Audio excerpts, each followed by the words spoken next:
Hello there. My name is John Forster, and maybe you've heard this before. And I talk about change and growth in your life, changing your mind, changing your brain, changing your everything, how you think, how you act, your feelings, and dealing with your emotions. Today I'm going to talk about being right versus being wrong versus all of it, because every decision that you make, you can be right or wrong all at the same time. You can be wrong and it's okay, and you can be right and it's okay. A lot of people get hung up on being right. We're hung up on I'm right and you're wrong, and I'm right and I'm right, and most of the time you're arguing over your opinion of things, and your opinion is your opinion based on the experiences that you've had in your life is how your opinion works.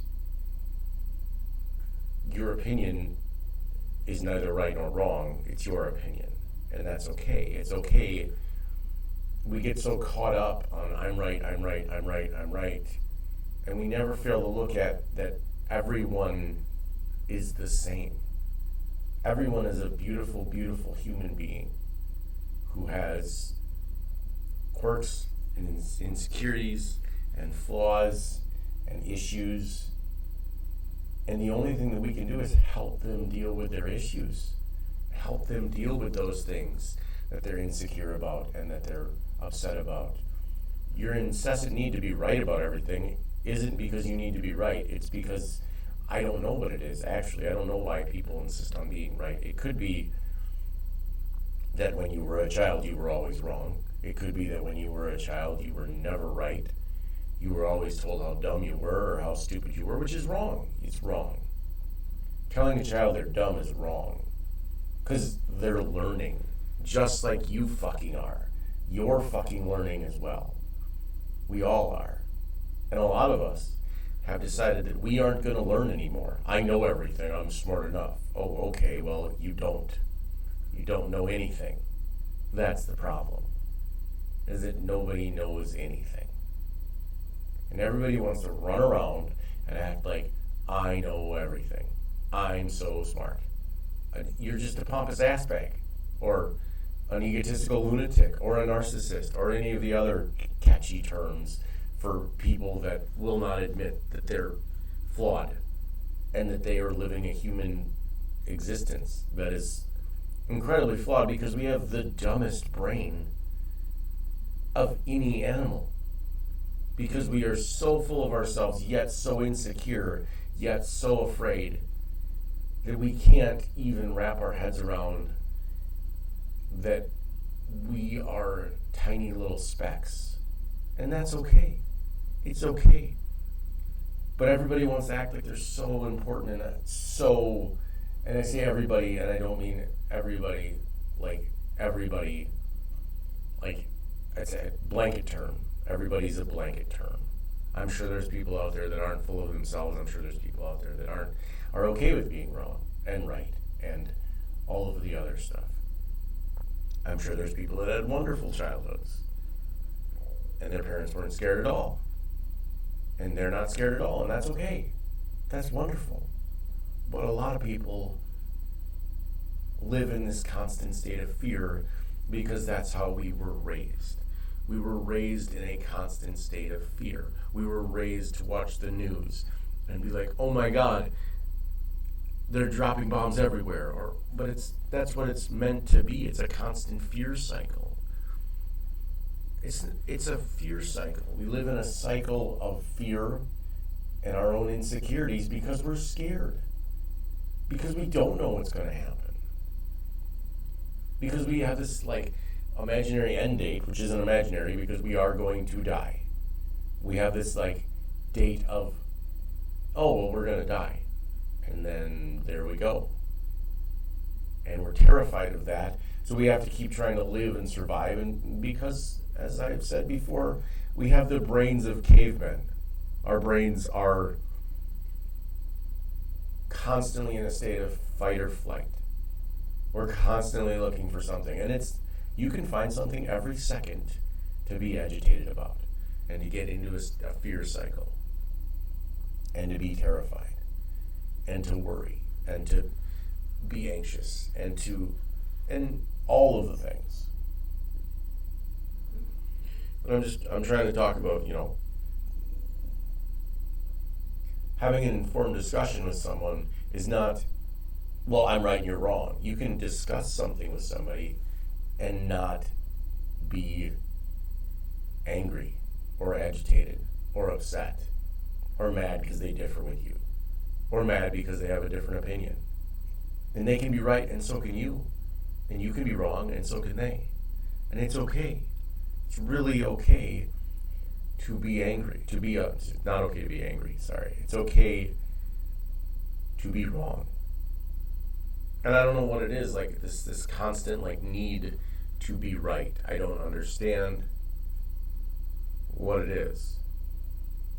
I don't understand why somebody, well, I'm right. And it's just at that point you just say, okay, you're right. And then you walk away. But the entrenched mindset that I'm right or I'm not, and whatever that you want to be right about, and you're willing to die for your right to be right, like any of the polarizing topics that people seem to, want to be right about. It really doesn't matter. At the end of the day, we're all pretty much arguing over the same thing. We're all pretty much upset about the same stuff. We're all having a human experience, and we're scared and worried and anxious and upset and terrified of the future that we don't even have the slightest amount of control over. We can't control the future, and we try. We have tried so hard to control the future and make everything perfect and have enough money for our kids and make sure our kids never suffer and make sure our kids never do this and make sure our kids never worry or have any anxiety. But we still worry. We still are nervous and anxious and scared. And my mom spent her entire life trying to keep the pain away from me. She tried so hard. Up until the day she died, she tried to micromanage the pain and micromanage. But in that, she got rid of all the beauty. She hid all the beauty of life. She hid all the joy. She was happy. My mom was an amazing woman, don't get me wrong. But the joy of the pain and the joy of what this human birth is giving us and what this human existence is showing us. Because it's a daily class. You get to take a class every day. When you wake up, you get to go to class. And you get to learn all sorts of amazing things about being a human. And yeah, it's sad. And yeah, there's some pain. And yeah, there's some sadness. And yeah, there is. But there's also some beauty and some joy and some love and some amazing things that can happen to you on a daily basis if you just look for them. But if you're too busy being caught up in angst and worry and caring about your job and being right and being afraid to be wrong, and you'll miss them. But they're still there. Getting out of bed in the morning is an amazing thing. Getting up and being able to exercise and think and do all sorts of amazing things is wonderful. You have this amazing existence that you've barely touched the surface of because you're so worried about what everybody else thinks, or because you're so worried about that you're right, or that your position is the best in your mind. Because we're all incredibly different. Every single one of us. Yeah, maybe your kids have some stuff like you, but they're different people. They're definitely different people. Thank you for tuning in. Like, comment, subscribe. Have a beautiful day.